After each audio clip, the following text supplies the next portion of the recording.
Good evening, everyone. All right, so tonight's class, as you see, is we're going to be talking about tzedakah, the highest form of giving over here. Yeah, that's the topic.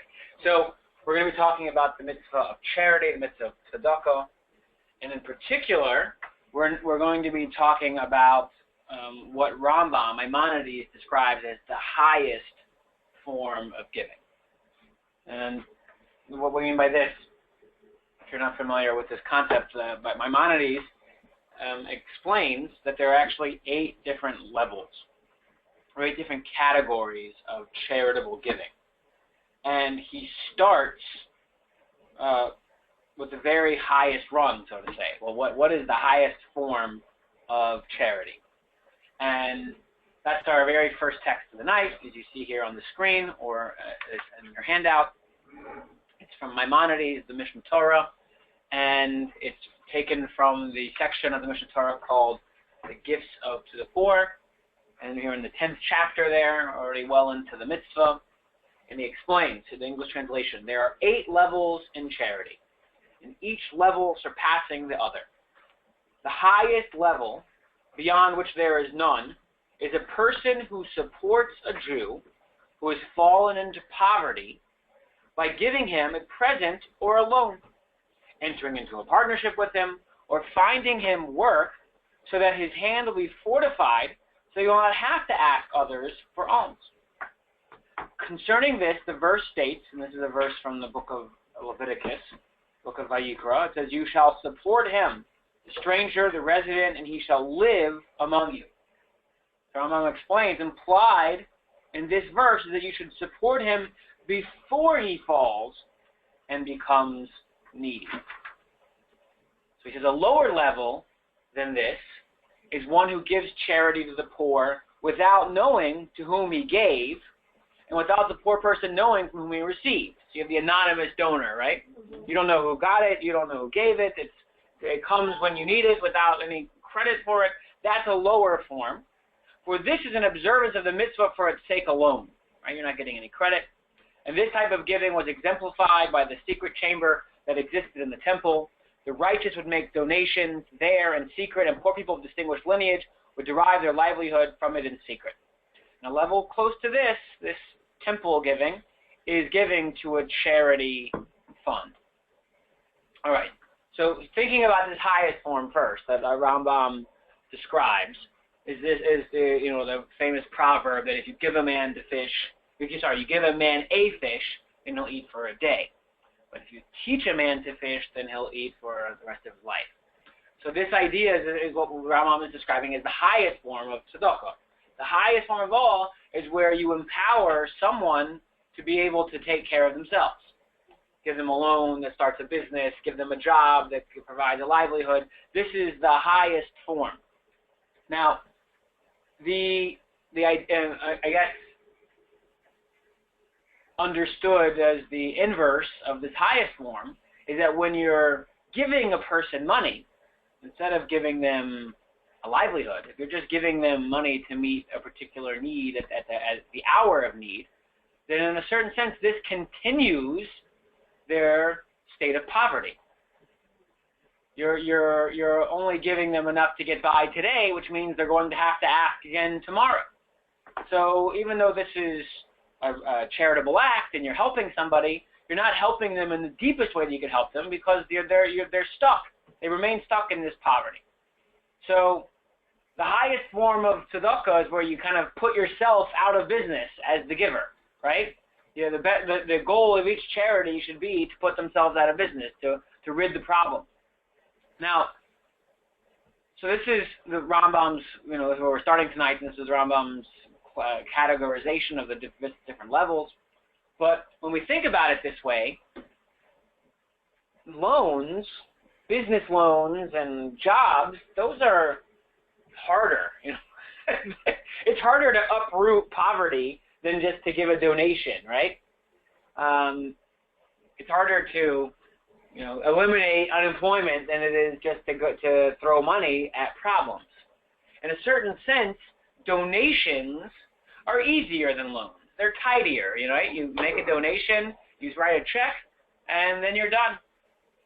But here, we're saying like the higher form is the more difficult form. It requires a deeper involvement in the person who has needs. So in a certain sense, the loaner has become dependent on the borrower, right? They're now have to follow up, and they have to be more involved. So you've taken on a greater burden, a greater challenge.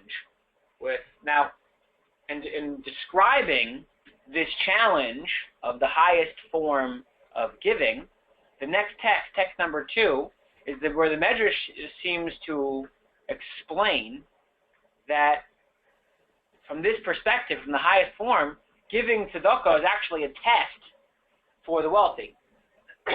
And we normally think of needing tzedakah as the test for the poor. But the Medrash gives us another perspective where giving the tzedakah is a form of test for the wealthy as well. So let's see that text number 2. The Medrash Tanchuma, in this week's Parsha Mishpatim.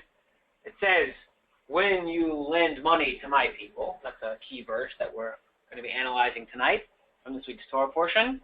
So on this verse, when you will lend money to my people, the Medrash explains, fortunate is he who withstands his test. For there is no creation whom the Holy and Blessed be He does not test. Two questions. It's the highest level and then the lower level, but they're different. The lower level is talking about giving, it's about money. Right. The higher level is not about money. You get your money back or you give somebody a job. It's not about money then. So it's not how you compare it then. Well, because we're saying that you're solving the problem is the tzedakah. Like you could ignore the problem. So it's not just about the money, right? Right. It's about solving the need. Okay. Yeah.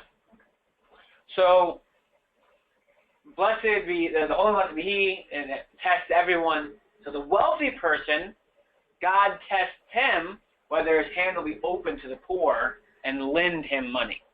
Now again, the lending of the money, and according to Maimonides, that's the higher form than just giving the money. A one-time gift, while very kind and righteous because you're helping someone, is not the highest form. The highest form being the lending, and that this lending is the test to the wealthy person. It's a challenge. So there is no stipulation as far as lending money, conditions for lending money. Oh, come on. well, I'm not saying. You've been coming here long enough to realize there's always. Yeah, no, it's just in reality. I'm in the framework of the mitzvah. Right. If you lend money for your own interest, as it happens in right. real life, then it's no longer a gift to the poor. Correct. Yeah, correct. Also, we have a prohibition against lending with interest. Mm-hmm. Yeah, the mitzvah to lend here means really to give until they pay back just the principal. Mm-hmm. Okay, that's a good question. So let's see the next slide. The next slide is, we're going to see an interesting concept over here. So you have this highest form of giving, which we learned from the Rambam. So the truest level is to teach a man to fish, right? You see the rod over there catching a fish. And you're loaning money as a form of passing a test for the wealthy. So the first question we're going to ask, for tonight, after kind of laying out the topic, is ask, where does the motivation come from? How do we find the necessary motivation to perform this mitzvah? See, the Medrash says God tests all of us. So those who are wealthy enough to be able to be in the situation to find this test, from where do you find the inspiration to go beyond your self-interest? Right? So I was thinking of the topic. It was very helpful for me because just this evening I was doing the bills, So I have my online bill pay, and I have a place where the bills come in, and I have a time in the month, and this is right around the time each month that I get to pay all the bills, and there's a certain anxiety, right? Because I got my property tax bill came in today, and I got my homeowners association bill came in today, and those are bills that don't come every month. So you're like, oh no, now there's 3-month bills that are coming in that aren't every month, and there's a certain anxiety. So where does it come from? We are naturally self-interested. If you have money, it's not hard to find ways to spend it. So where does the motivation come from where we overlook our self-interest and give to someone else? That we risk missing a bill or missing, a vacation or whatever it is that we could be doing for ourselves with the money. How is it that we're going to give it to someone else on the hope that they're going to learn to fish, and the hope that you're going to eradicate their personal poverty? Especially like if you talk about it as a loan with no interest, and maybe they won't be able to repay it. So where does it come from? That's the first question, is this question of motivation, which will lead us to the highest form of tzedakah. Now, so there's a joke which is told about this. So there's a teacher, in elementary school, and she's teaching the students arithmetic, addition, subtraction. So she says to the class, if I were to give your fathers a loan of $1,000, and he had 10 months to pay me back, and the agreement was that he would pay me $100 every month, how much will your father owe me in 5 months? That was the question, as she's, a word problem, testing the kids how well they're learning the arithmetic. So she points to one of the students and she says, do you want to give an answer? So the student gives a little smile, builds the confidence to give an answer, and he says to the teacher, the same amount, $1,000. The teacher says, wait a second, clearly you didn't understand this subtraction lesson. Are you sure that it would be $1,000? And the student, his smile grows and he says, clearly you don't know my father.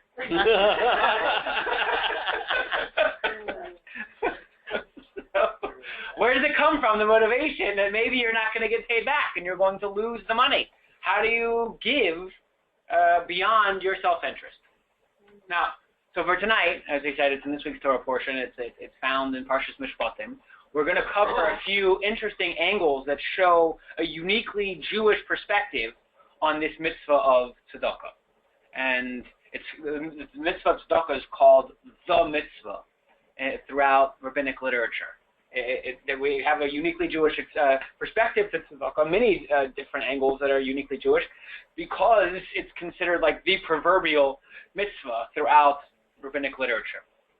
So let's take a look at the next text 3a, which is an interesting verse which gives expression to the Torah's unique attitude about tzedakah. It's found in the book of Deuteronomy, the book of Devarim, chapter 16, verse 10. It says, then you shall observe the festival or the feast of Shavuos for the Lord your God, offering your free will contribution. Now, in the Hebrew, it's called Nidvas Yadcha. A Nidvas Yadcha, or Nadava. So, and it's translated here as a free will contribution, according as the Lord your God has blessed you. So the Torah here, in chapter 16, verse 10 of the book of Devarim, is describing tzedakah, describing the mitzvah of tzedakah as a donation, in a dava. Now, the idea over here is that when you're giving to, in this case, a public project. You're giving to a thing like temple service. And this is an act of kindness.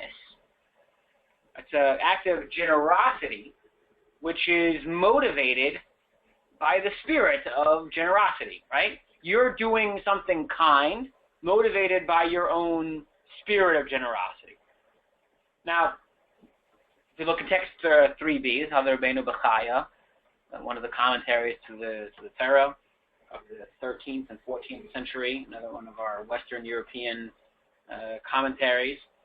So he explains. He says, the Torah says, give in accordance with the generosity of the heart and according in accordance with the blessing and wealth you have gained. So when you have, right, you've been blessed, is the way the verse is explaining it, and you feel generous, then you give a nadava. Now, text 4a, there's a series of texts here, A, B, and C for text 4. Text 4a is just 7 verses later in the same book of Devarim, chapter 16. And here it says, each with his own gift. Here instead of nadavas yadcha, it's matanas yado. So we've gone from let's call it a contribution, the way it was translated in text 3a. Now it is a gift. It's a matana. So you have the Hebrew word nadava in 3a, and you have the Hebrew word matana in 4a. In both cases, it's someone giving, but one is as a nadava, a contribution, and one is a gift.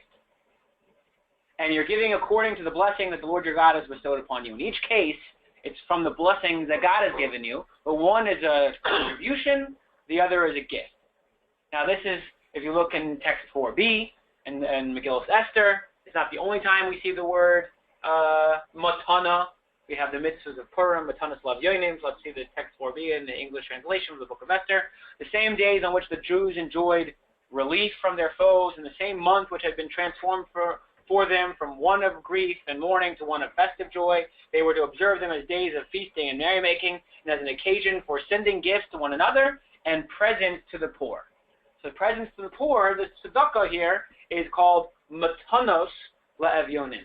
The same root of a matana as a gift. So now we have what sounds like in English 2 synonyms, right? A contribution, a gift. They're used interchangeably as synonymous expressions. But in Hebrew, especially when it comes to the expressions used in the Torah, we know that there must be some distinction between nadava, which is translated as a donation, and a matana, which is translated as a gift.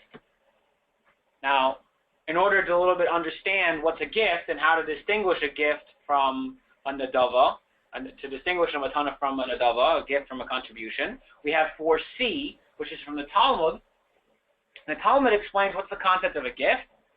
If he had not received benefit from him, he would not have given him a gift. So, what's the understanding of 4c from the Talmud? That a gift implies a relationship. There's 2 ways.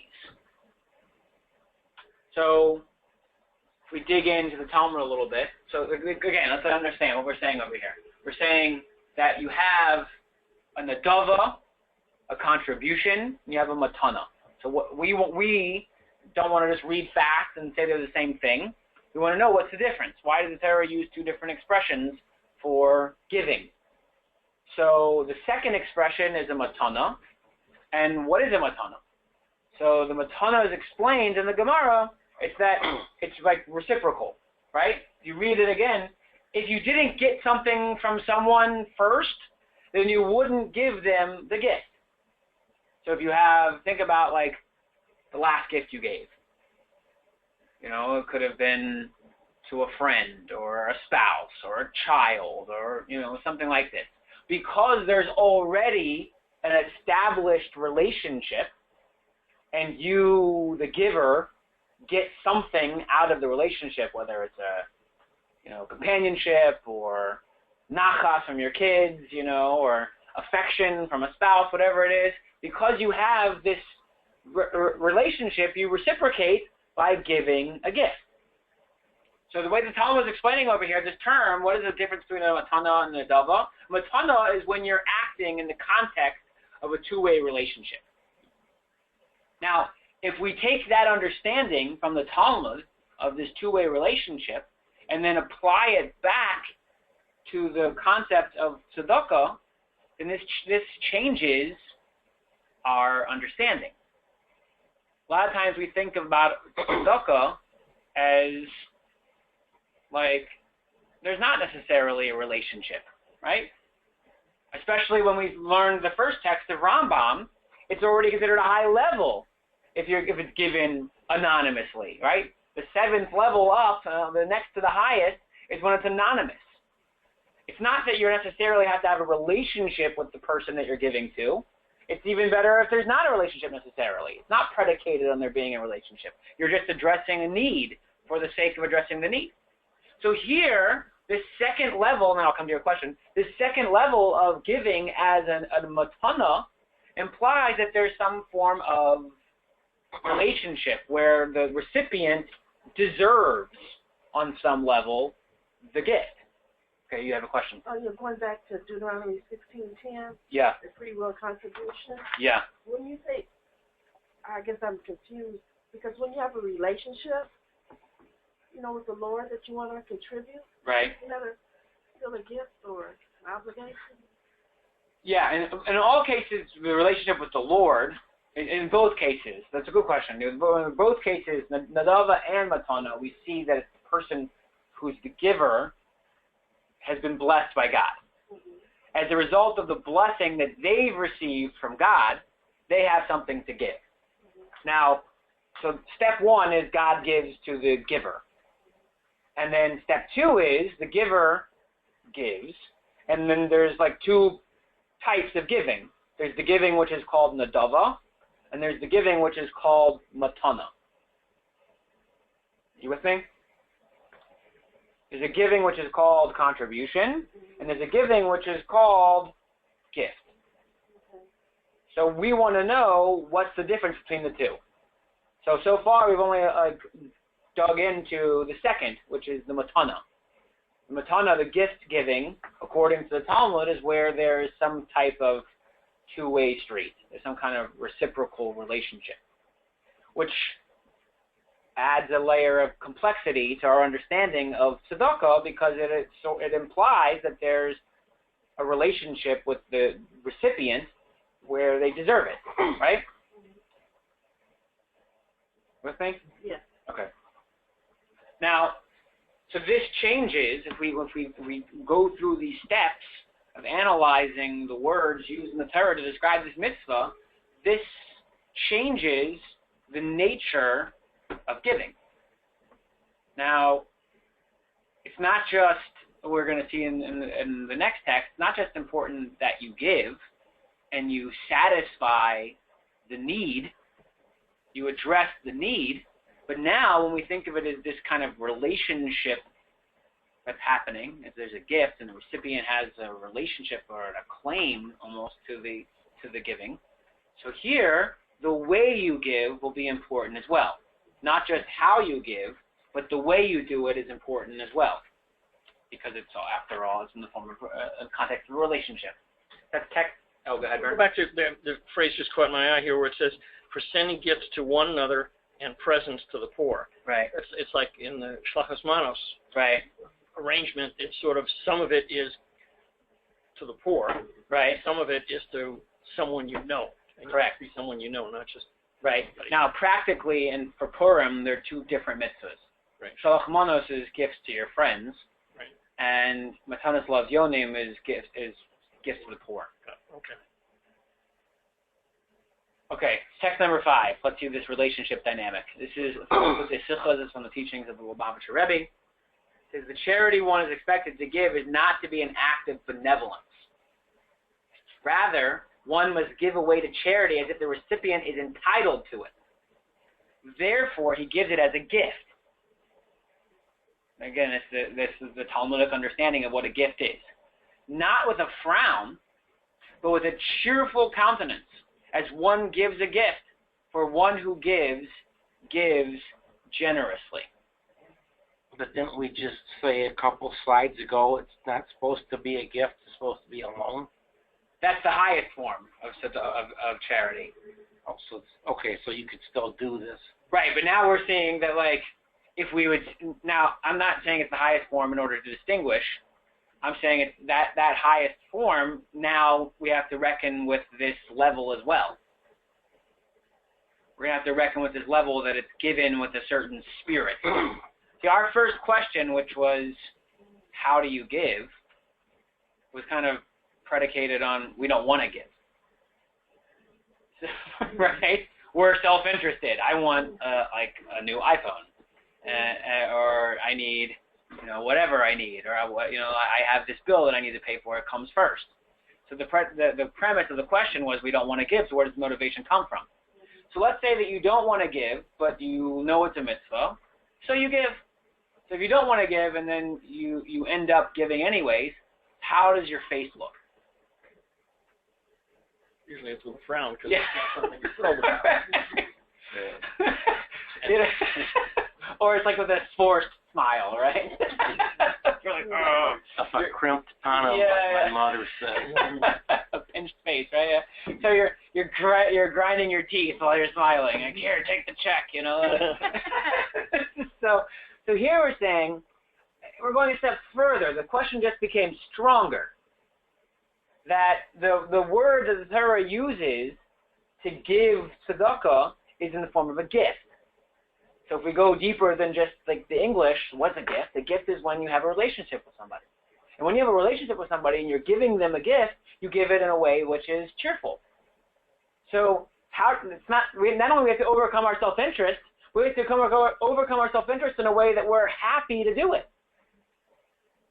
So this only strengthens the question. How can we act as though the charitable giving is not just generous benevolence? We've had to overcome our self-interest.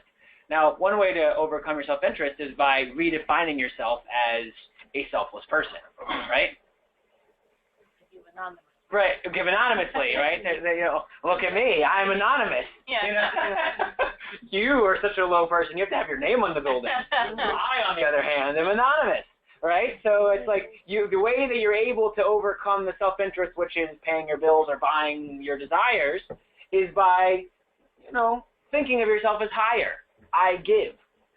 But then you're benevolent. Here we're saying you have to overcome your self-interest. You have to do it with a smile, and it's not because you're righteous. It's because the person is somehow entitled to the gift. Easier to give a loan. Yeah. And right now we're back to wanting to be in business, right? This is too hard. This is too many levels. So this is what we're trying to understand in part one, is what's the motivation? What gets us there? And then, in particular, we're still going to hold on to what's the difference between nadava, a contribution, a goodwill offering or whatever, and a matana, a gift. Why do we need these two terms? All right, any questions on part one so far? So actually, we're just looking at the relationship between man and man. Yeah, And not. for now. Okay. Well, we're going to figure out a way to get God into the answer before you leave. Okay. Just a little bit not away from topic, but there was a documentary, Israeli documentary. Yeah. I don't know if you've seen or heard.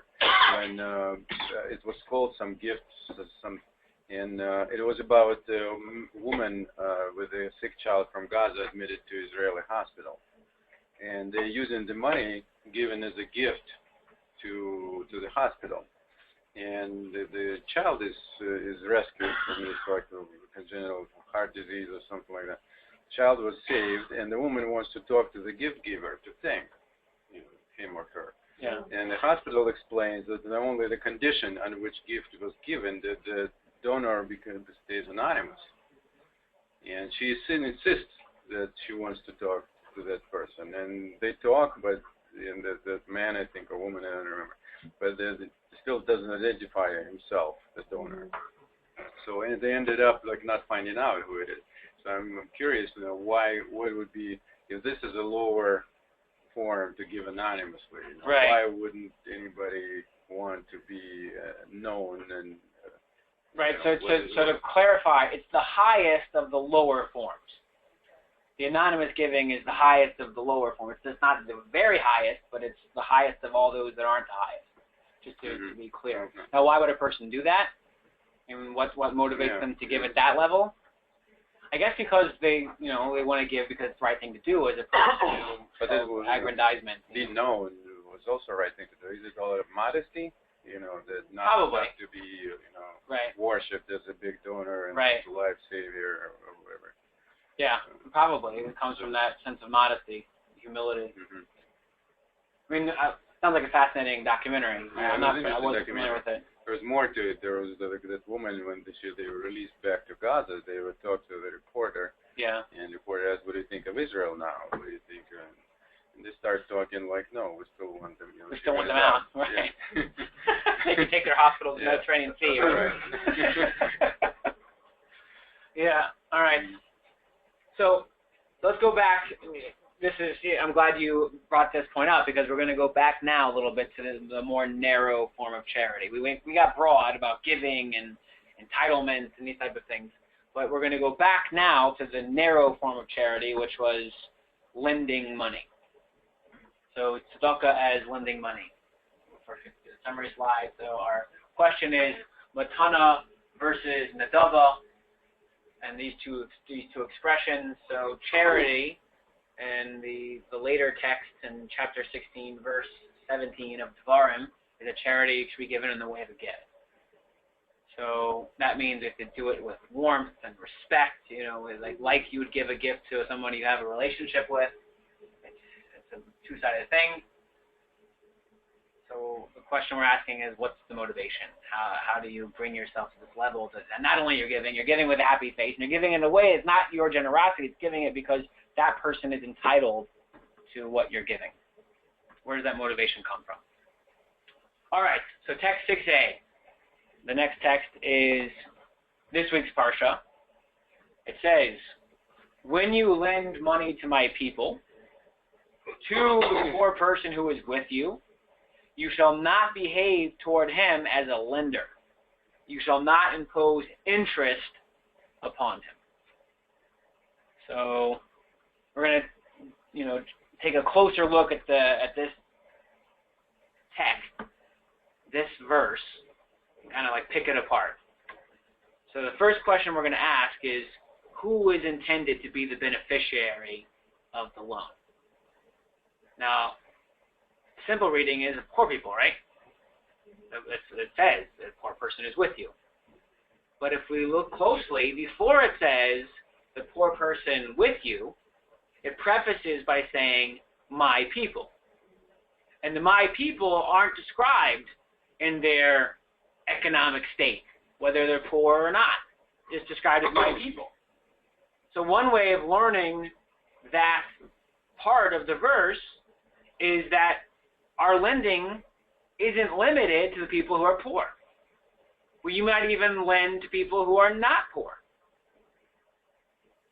So that's text 6b, which is from Shulchan Aruch Harav. And you have a whole section of the laws of lending. The first chapter, the first law mitzvah, it says it is a positive commandment, text 6b, to lend to the poor among Israel, if he is capable of it. As it is stated, when you lend money to my people, to the poor person who is with you. However, from these words, I only know of lending to the poor. How do I know the same applies to the wealthy person who needs it? So the Shulchan Aruch learns from that which it says, my people.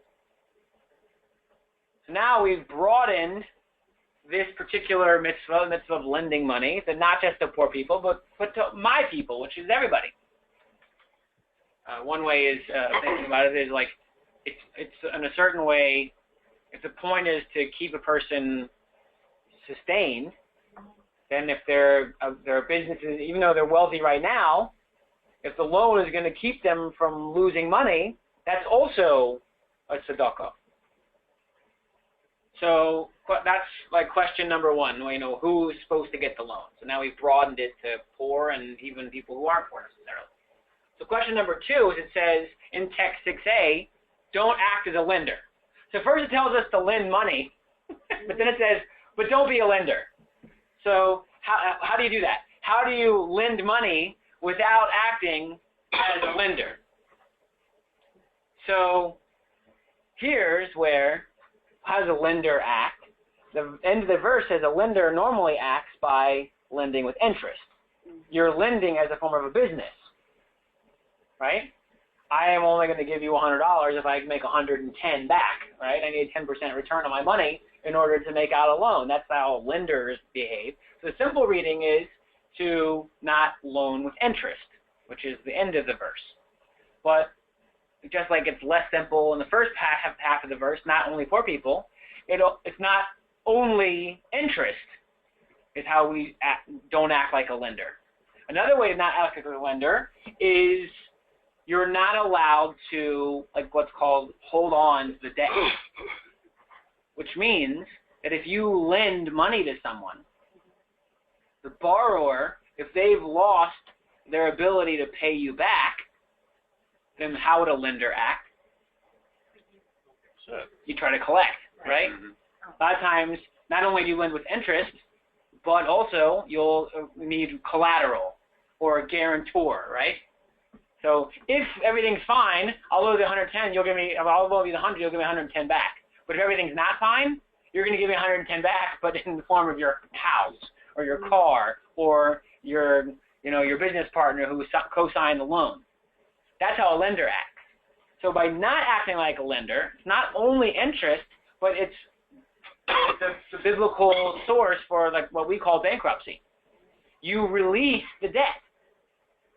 And instead of holding it like a lender and finding out a way to collect, you don't harass the borrower, and instead you release the debt. So that's text 7. It says, praiseworthy is he who looks after the poor. On a day of calamity, God will rescue him. What does this verse mean? This is Sefer Chassidim. It explains what is the nature of this concern that one should pay to the poor, on account of which God will rescue the giver from calamity. Like, how do you earn this outcome? So Sefer Chassidim explains, if one lends money to a poor person, and the lender knows that the borrower has nothing with which to pay back, if he sees him walking, the lender should go the other way, lest he thinks that he wants to inquire about the loan. So imagine that, right? So imagine, nowadays, it's the other way around. You get a phone call from a bill collector, you're the one avoiding them, right? So here, the Sefer Chassidim is saying it's the other way around. You've loaned this person money, and you're going to go out of your way not to be around them because they're going to feel pressured to give you the money that they don't have. So there's like 2 tiers to this lending. The first tier is you're lending it to the poor, right? You're doing a nice thing, you're lending money to the poor, but you're in the back of your mind, self-interest again, in the back of your mind hoping they're going to pay you back. But here, not only are you lending, and it says here, don't act like a lender, it means that once you realize they're not going to be able to pay you back, you release the debt. And you give them the loan as a gift. And then they come for another loan. Yeah. That's what I would do. That was the joke my parents would say when I was a kid. Like, when I would ask for food, they would say, this is a joke. They fed me, fine. But the joke was that if we feed you, you're just going to come back. If we keep feeding you, you're just going to come back. So, yeah, I heard this. Now here, it's an interesting next step. So how do you not act like a lender? You release the loan as a gift. Now, I described a biblical source for bankruptcy. You also have a biblical source for what we call write-offs. Right? What's a write-off? You normally have a tax burden, right, and you can deduct certain expenses from your tax burden. So there is a form of biblical tax burden. It's called Meiser Ksofim, which we had a class a few months ago about this.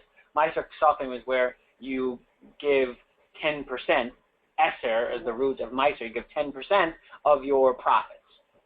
So there's a biblical mitzvah to give Meiser Ksofim.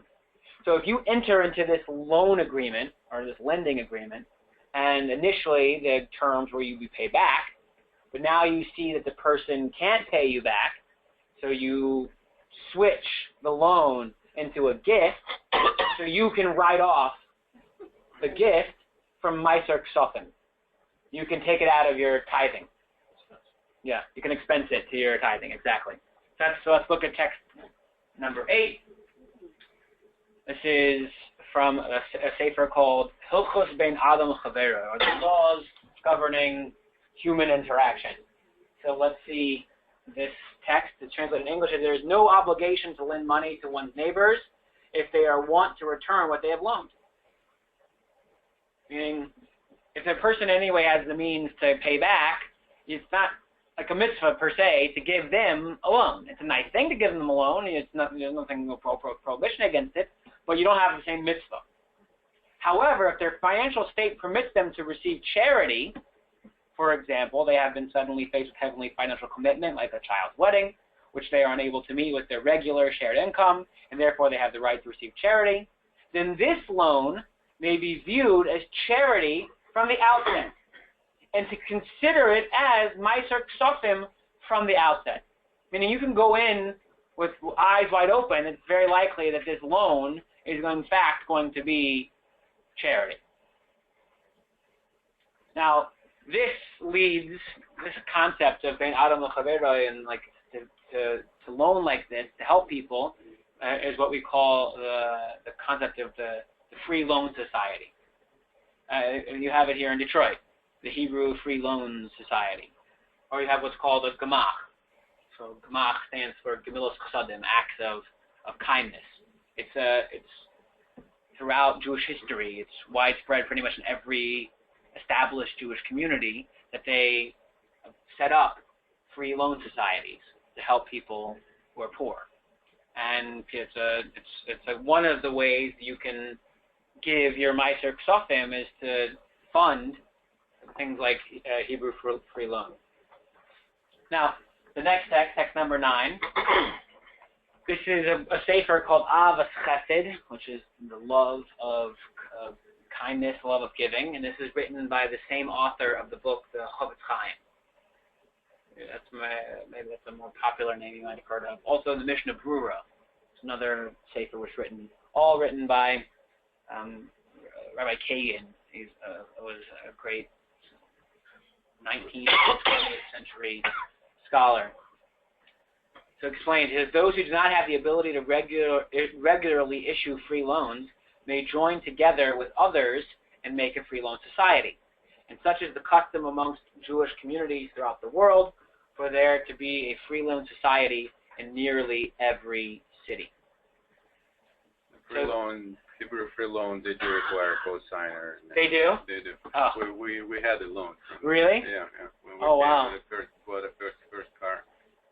And they required a co-signer? Yeah, there was a co-signer. But, I'm still thankful for being able to buy. Otherwise, you need a car right away. Right. And interest-free, at least, right? Interest-free, yeah. Okay. But they did require a co-signer. Mm-hmm. All right. Yeah, I remember that. So they had teeth. Extra teeth. Well, like, you can blame it. Right. Yeah. It's a real life.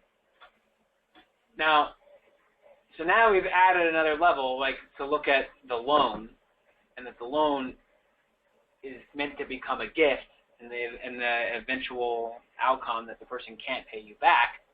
So we're just reiterating the question of motivation. What motivates a person to give their money like this? And how can, again, the Torah take away our benevolence, our giving, and say that the recipient is entitled to the money? Right? This is a whole other layer of self-interest, right? Self-interest of people like, I should give to someone who's poor. Like, let them work hard like I did, right?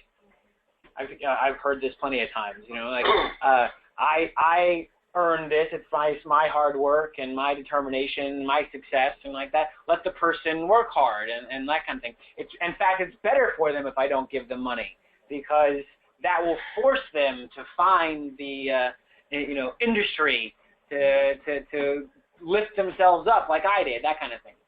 So here we're saying, even if you could overcome that kind of self-interest, you would say it's benevolent, I'm giving. But together with the question of where does motivation come from, how do you be motivated in the level where you say that the recipient is entitled to the money? So we're going to add one more unique aspect part 3. But are there any questions about part 2, about the loan becoming a gift? No? Okay, so one more unique aspect is, before we read the text, I'll tell you, there's a concept in Judaism which is described, it's called a segula. Have you heard this expression before? A segula? All right, so I'll give you a couple examples of a segula. So one is it's not from a biblical source, but it's called a segula. It says that after Shabbos, when Shabbos ends, folding your tallis that you use to pray on Shabbos, immediately as Shabbos is over, to fold it up and put it away nicely so that it's ready for Sunday morning prayer. That is said to be a segula for shalom bayis, domestic harmony, like in your house. It's a segula. The Torah does have some segulas, like it tells us that if you send away the mother bird from her nest before taking the eggs, you'll live a long life. That's also a segula. Now, these two examples of a segula, the way a segula works is that we don't see, from our perspective, how the action has anything to do with the reaction, right? What does my wife care about my tallis? Why should that change our relationship? There's no direct connection between the cause and the effect. Now, same thing, why should my health issues and my longevity have anything to do with shooing away birds, right? There's not a direct connection between the cause and the effect. So when you have such a thing in Judaism where if you do this, you get that, and there's no clear connection between the two, this is what we call a segula. Now, contrast the segula with cause and effect, where if you do this, then that happens. So that's my chavrusa. When I heard, in Chabad custom, we don't put on a tallis by bar mitzvah. See, some customs have it that when a boy becomes bar mitzvah, they put a tallis on already by 13. And same with the putting on the tefillin. In Chabad and many other, not just Chabad, many other customs, they wait until you get married. And that's when you put on a tallis. So when I was, the year before I got married, my study partner, my chavrusa in the yeshiva, was married. And so I was, asking him questions from his experience, because he already had children, and, we had a good relationship, everything. I asked him about these type of things. So this segula of folding up the tallis and having shalom bayis, I asked him about it, because I was getting ready to get married. And he said, you know what, I'm going to give you a better segula for shalom bayis. And I was like, yeah, what is that? And he says, if you wash the dishes from Shabbos right after Shabbos is over, that's also a segula. Learn from experience. Yeah. So that, I would say, is not a segula. It's cause and effect. It's easy to understand how one leads to the other. There's a cause and effect relationship between washing the dishes Saturday night and your wife being happy with you. That's more obvious, the connection. So, tzedakah. When I do this introduction, segula versus cause and effect. So tzedakah. When we think about tzedakah, you give meiser ksofim, right? You give a 10. So let's make it easy numbers. So a person makes $100,000 in profit in a year. After all your business expenses, $100,000 is your take home. So how much is meiser? How much is a tenth of that? 10,000. 10,000. All right, good. So you made $100,000 after expenses in a year. Now, how much is your effective take home after giving meiser? 90. All right. So which one is more? This is the simple arithmetic class that I gave the joke about. Which one is more? 90 or 100? Oh, 100. Yeah, the 100 is more, right? So on the surface, in a simple class of arithmetic, you have less money, right? So did giving tzedakah make you richer or poorer? Giving money away, you're getting you have less, right? You ended up poor. Okay, if you're giving away, you're not poor. Yeah, there's a great story of Rothschild about he was asked by the Queen how much money he has. She called him, because he's like known to be the richest subject in the kingdom, and she called him to audience and says, I want an accounting of your holdings, how much money do you have? He said, I'm going to need some time for that. And she gives him the time, and he comes back to the next meeting, and he reports back how much money he has. And she gets very angry. She says, everybody knows you have more money than that. Like, what are you doing? He said, the figure I just gave you, that is the money that I gave away. He said, the money that's in my accounts and that's in my investments, that's in my portfolio, that could come or go. That's, is up and down with the market. But what I gave away, that will always be mine. So it's but from the more simple arithmetic lesson, 90 is less than 100. So giving tzedakah seems on the surface to make you less well off. Now, one more unique aspect of tzedakah, which is part 3, is that there's a cause and effect relationship, according to Torah, between giving tzedakah and becoming wealthy. And it's not a segula. It's not a segula for becoming wealthy. It's actually a cause and effect relationship. The more you give, the better off you'll be. So let's see how that works. How soon?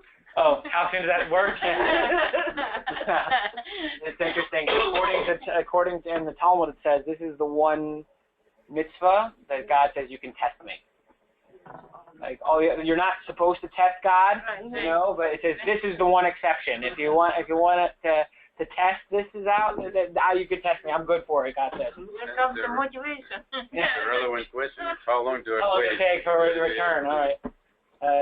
What do you call it? Past performance does not guarantee future results. All right, text 10. This is from the Talmud Tractate Ksubos, page 66. Now, this is a negative proof of the cause and effect relationship between Meiser and wealth. So our rabbis taught, it once happened that Rabbi Yochanan ben Zakkai left Jerusalem riding a donkey. And while his disciples followed him, and he saw a girl picking barley grains in the dung of Arab cattle. Not a pleasant scenario. As soon as she saw him, she wrapped herself with her hair and stood before him. Master, she said to him, feed me. My daughter, he asked, who are you? I am, she replied, the daughter of Nachimon ben Gurion. My daughter, he said to her, what has become of the wealth of your father's house? Master, she answered him, is there not a proverb current in Jerusalem? The salt of money is diminution, meaning the way to preserve your money is to give it away. And she can't go on. I would do, the text continues, because I remember, he said to his disciples, that when I signed the ketubah, the marriage contract of this unfortunate woman, I read therein 1,000,000 gold denarii from her father's house, meaning her dowry in the marriage contract was 1,000,000 gold coins. That's how wealthy they were. Besides the amount from her father-in-law's house. So she came from wealth. Her husband came from wealth. They had great wealth as part of the marriage contract. And here she is now in our story picking grains out of dung.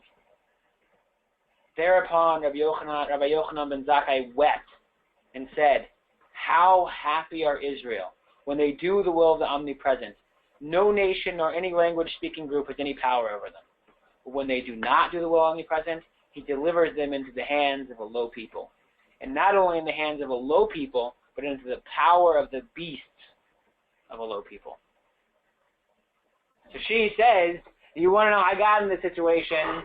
It's because the way you would protect your money is by giving it away. They didn't give away, and that's explained her poverty. So this is, like I said, is a negative proof that in this example, in the Talmudic times, you had a fabulously wealthy family that lost it all trying to hold on to it. Now, we're going to go to the next text number 11, and this is from Nachmanides in his count of the mitzvahs. So he actually gives it the status of a prohibition, a negative commandment, a prohibition that you can't, how do you say this, a double negative, you can't deny the power of tzedakah. That's the prohibition. If you were to deny the power of tzedakah to give you wealth, then you'll be violating the prohibition.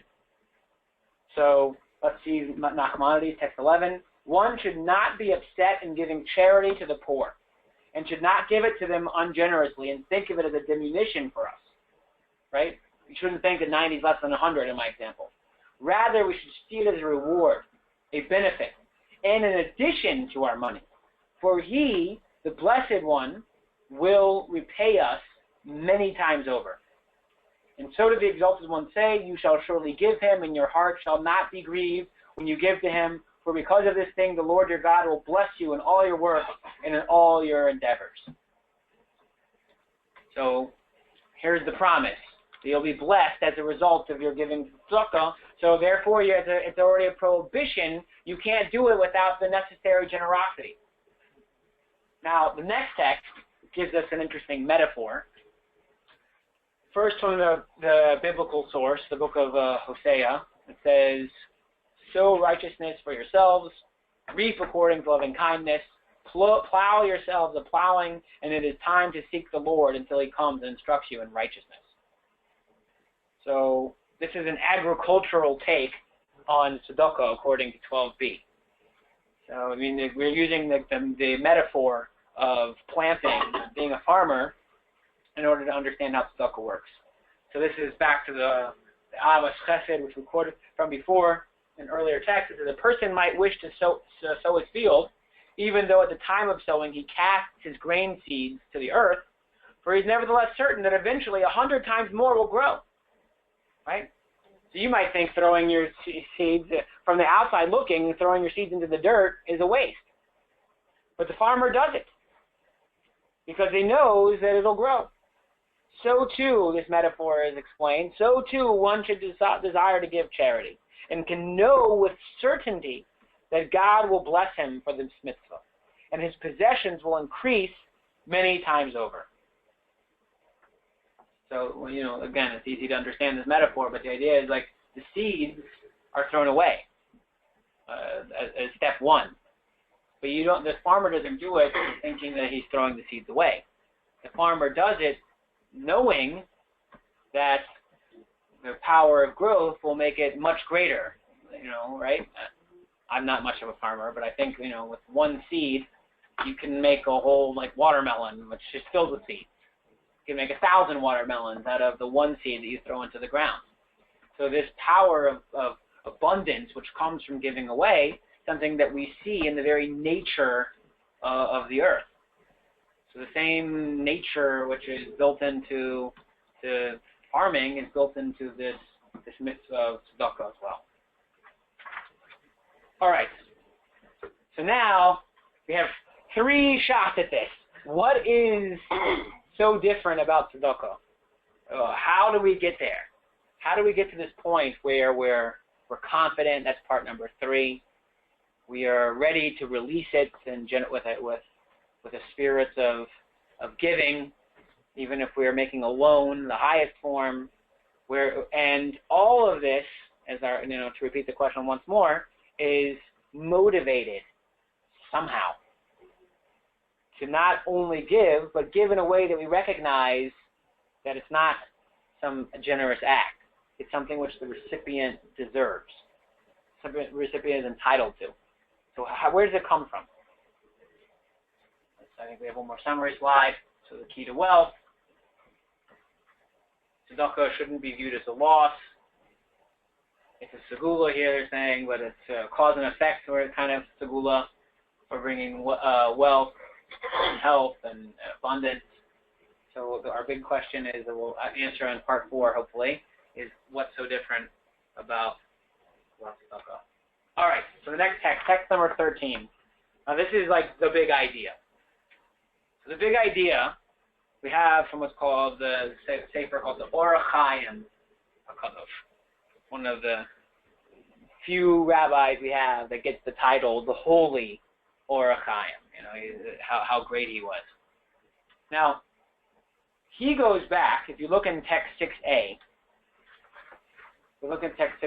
which is the text from this week's Torah portion. So text 6a says this whole business about when you lend, you'll lend to the poor person who is with you, and you'll lend to my people, the poor person who's with you. So what the Orach Chaim in his commentary points out is this verse, with you. With you, read simply, seems to be like your neighbor, right? There is a notion in tzedakah, that tzedakah kind of, have you heard the expression in English, charity starts at home? So there is a notion in Judaism that works that way, that you kind of, your priorities are for your inner circle, and then you move out to your community, and you move out to your country, or whatever it is, and you move out. You know, you don't worry too much. You don't worry first about the poor people who are far away. There's like a certain idea of being close. Now, the Orach Chaim asks, like, on this issue, why should location matter? Why does the verse in this week's Torah portion say, with you, as if it's location specific? Now, in order to understand with you in his answer, the Orach Chaim, the way he answers it is instead, don't think of it as with you location-based. With you means that if you have extra money to give away, right? Meiser Ksafim implies that after all your expenses, you have profit, and you have more to give away. If you're giving because of a generous spirit, and you're giving to help someone, it's because you have the extra money to give away. So if you have the extra money, and somebody else has a need for money, you're really like two pieces of a greater puzzle. When the person is with you, it means your extra money is actually intended for the person who is lacking the money. Don't think of it as yours. They're with you. They're already your partner because they're lacking the money that you have as extra.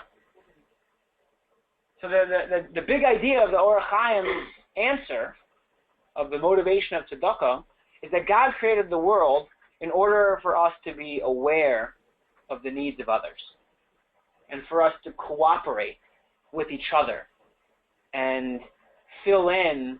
If we have something extra, then we can fill in the lack that someone else is missing. And that's the way God wanted to create the world, and this is the big idea of text 13. So let's look at text 13. This is the Orach Chaim from chapter 22, verse 24 of this week's Torah portion, which we quoted earlier. And it's on these words, when you lend money to my people. So Orach Chaim explains the meaning of this is that if you see you have more money than you need for yourself, and you lend it to my people, know that it is not of your portion. Rather, it's a portion belonging to others. Namely, that extra portion belongs to the poor, who is with you. Perhaps this is also a hint not to lord over or act as though superior to the person since he is giving something to him, right? You're not on top of the person giving it to them. No, the Torah goes on to say, you shall not behave toward him as a lender, because he is giving from what is already the pauper's. So when we try to understand the second part, how is it that you could lend without being a lender? When you realize that he's with you, you're not lending anything. It's his. Now, this is all with the expression with you. So this is what we call biblical exegesis, right? You know, you learn out from the words or the extra words these lessons of ethics. The Rebbe in the next text 14, gets the same insight as the Orach Chaim, but without the biblical exegesis. He gets it from like analyzing the English words. It's fascinating. But this Likutei Sichos is the second volume of Likutei Sichos. It says in other languages, tzedakah is rendered as a term associated with kindness or benevolence. In English, it is rendered as charity. That's interesting. When you read Likutei Sichos, the word charity is spelled out. And it's like the only time you ever see like English words, you know, written into Likutei Sichos. You know, it's all written in either Yiddish or Hebrew. So you see these like English typewritten words, and like, whoa, it's like shocking when you see it for the first time. So you think tzedakah is mistranslated, is what he's saying over here. It's rendered into English as charity. However, amongst the Jewish people, it's called tzedakah. And tzedakah is from the word tzedek, righteousness. There is a polar difference between these two terms. They're opposites. Charity indicates that it is undeserved by its recipient, and that its giver is a good-hearted person for giving so benevolently. However, righteousness means that one is obligated to give someone else, since he knows that he isn't giving of his own, but that God has given him the money as a deposit to give to someone else. So, from this perspective, Judaism isn't looking at tzedakah as a nice thing to do. Right? We were trying to work out how do you get motivated, and how do you get motivated not just to give, but to give in a way that you feel like the other person is entitled to what you're giving. Well, it's because tzedakah is not nice. It's not generous. Tzedakah is righteous. Tzedakah is the right thing to do. And it's this slight shift in perception which answers the question we've been asking throughout this class. If it's the right thing to do, if it's tzedek, if it's righteousness that you're performing here, then it's owed to the recipient. The reason you've been given it is in order to give it. You weren't given as like to develop your generosity. You were given it in a form to balance the account. And that also explains the second part where we talked about how, you could write it off. And you give a loan, and if they can't repay it, you give it as a gift. So how do we not think of that as a loss? How do we not, we said, well, one way of thinking of loss is a write-off, right? But no, it's not a loss when you have this perspective because it isn't yours. And then this brings us to the last part, which goes into the wealth. This shift of perspective gives us the understanding of how tzedakah leads to wealth. See, ultimately, the only way that you could really see that the extra that you have is really not yours, it really belongs to the person who's missing it, is if you go a step even higher and realize that none of it is yours. Not the extra and not what you need. It's really all from God. If you think of it as all from God, then what God's doing, like we said before, from the Orach Chaim, is that He created a world where He wants people to take care of each other. But He creates the world and sustains for everyone. So the metaphor which is used is like He's looking for partners. He's looking for bankers, Who can I deposit my money with, God is thinking, in a way that they'll distribute it righteously. And if you're a good partner, you understand this perspective that it's not yours. He's with you. You're partners with the person who's poor. And so God says, I'll be partners with you because I can trust that I can deposit my money with you and you'll give it out in the right way. So giving the tzedakah indicates to God that you're a good partner for God, and He's going to keep giving more, right? And I think in financial lingo, it's called diversification. So you're not sure exactly which investments are going to be good. So in order to protect yourself against some that go poorly, you diversify. You have a broad portfolio, right? So God diversifies. He invests money all over the world. And if we think of tzedakah as a cause and effect, if you don't give, you lose, and if you do give, you gain, and the concept is, well, it's all God's. He's giving it as a deposit with you. If he sees that you're a good partner, he's going to keep giving you more and more. And where's it going to come from? The more and more you get. It seems like it comes from, in this perspective, from the people who aren't giving very well, because God's taking it away from those partners and saying, well, that's not working. Let me take it out of there and place it over here. Zero-sum game. Yeah. They don't get it. You do. Right. Yeah. And now the Rebbe actually another letter says, not because people ask a question on this. Well, I know people aren't charitable the way they're supposed to be, and yet they're still rich. So you had that question in your mind? Okay, so the Rebbe addresses this in other letters, not in tonight's class. He didn't have prepared, but other letters. He says, we don't know necessarily what people spend their money on. And one way to lose your money is spending it on things you don't want to spend it on. And the Rebbe says in certain letters, for instance, he talks about like therapists and doctors and attorneys and these types of things that you didn't earn your money in order to spend it on.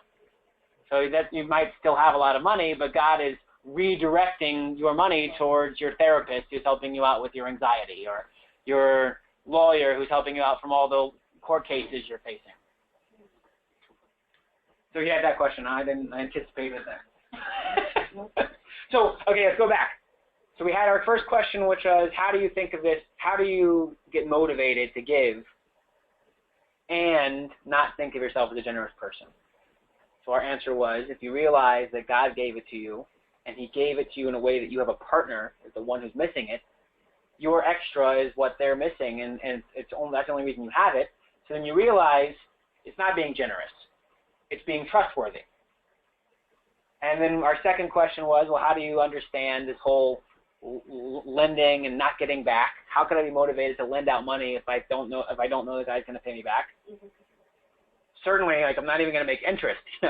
Okay, I'm willing to be religious and not take interest, but not get paid back. How does that work? So you're not losing because it's not yours. And then the last question we asked in part 3, which was, how do you make money off of giving it away? So this answer as well. If you realize that you've been given money in order to fulfill a partnership, once you've proven yourself to be trustworthy for giving it out, then you keep getting more to fill more voids. All right. Now we have one last question. You guys remember the question? How to be motivated? No. Well, hopefully the motivation question, we at least gave one good answer. But what's the question that's missing? There were 2 Hebrew words. Oh, the gift. Matana and the Dava. Good. What's the difference? Right? We've answered how to think of it as a gift because it's a relationship. They're entitled. Now we even understand how they're entitled because God set it up this way. But Nadava versus Matana, why do we need both expressions? What's the Nadava now? Sounds more basic. One where you see it, you don't see it. You may not see it in this world. Maybe you see it in the next world. You don't understand that you see it. Right. Okay, so the summary slide.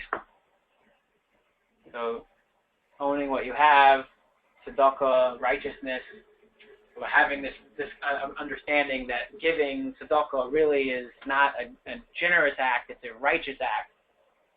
And giving tzedakah is just doing what you're supposed to be doing with the money that God entrusted with you. So the next text 15, addresses this issue of Nadava and Matana.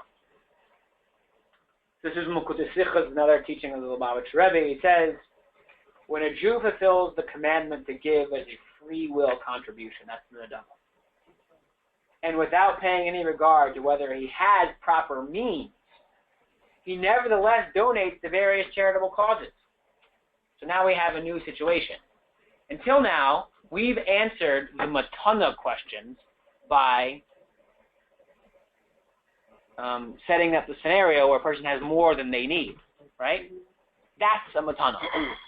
But if you give when you don't even have enough for your needs, that's an adava. That's what they're saying over here. A person gives an adava when they are giving tzedakah without even realizing if they themselves have enough. But nevertheless, they still give to the charitable causes. And they give with an open hand. And more than his means. To this, God says that he will give as a gift. So the nadava matana concept is that when you have more, you could give a gift. The gift means, according to Talmud, that it's theirs. Now we know how it's theirs because God created it in a world that he wants us to be his partners, his custodians of his money. But when you give as a form of a nadava, means you don't even have a gift to give. You're giving beyond your means. And that's what leads to God giving you a matana. This God says he will give as a gift, that it will no longer take an act of benevolence to give on your behalf, but that he will be able to give simply in the manner one gives a gift. So like when you give as an adava giver, God gives you a matana so that you should end up as a matana giver. A, on account of his great wealth, he will not need to be generous to give. And B, he will have the goodwill to give with a cheerful smile in the generous manner that people give gifts. So the last text, we have one more text for tonight, text 16. And this text describes, this is really an extraordinary letter from the Rebbe, where he emphasized this last notion of the difference between the nadava and a matana. That this giving beyond your means as a step first is how people get rich so they can give in the form of a matana. And so let's see this text. Text 16. For God, there are two options. The first way is for him to give money and then watch how much of that is set aside for tzedakah. That's right. He's looking, as we talked about the diversification before, giving out to the custodians and seeing how they do. That's the first way. The second way is to first give tzedakah, more than is even possible. And God will not remain indebted and will return the donated sum many times over. Therefore, when I saw the amount on the check, I wondered why you're having mercy on God. Can you imagine getting such a letter from the Rebbe? You gave a check, and you thought you were giving a generous gift. Then he writes you back and is like, why the small check? He's saying right back, I'm wondering when I saw your check, why you're having mercy on God, right? You could have given a much bigger check. Why? Why would you care about the size of the check when the Holy One, blessed be He, will give you immeasurably more? So this is the answer to the last question. What's the difference between a nadava and a matana? The first level, it's positive. If you give in a way which is beyond your means, that's a nadava, because no one's entitled to you giving more than your needs. When you have extra and you give, that's the gift that the person is entitled to. But when you give in a way that you don't have extra, and you've given beyond your means, that's not a matana because nobody deserves that. But when you give from that generous spirit, that is generous. That's how God responds to you with his matana. And he transforms you from a nadava giver into a matana giver. You're able to give your extra now. All right, and like I said, the Talmud says this is the one mitzvah where you're allowed to test God. First limits. Yeah. Okay. All right, any questions? Nope. Any questions from home?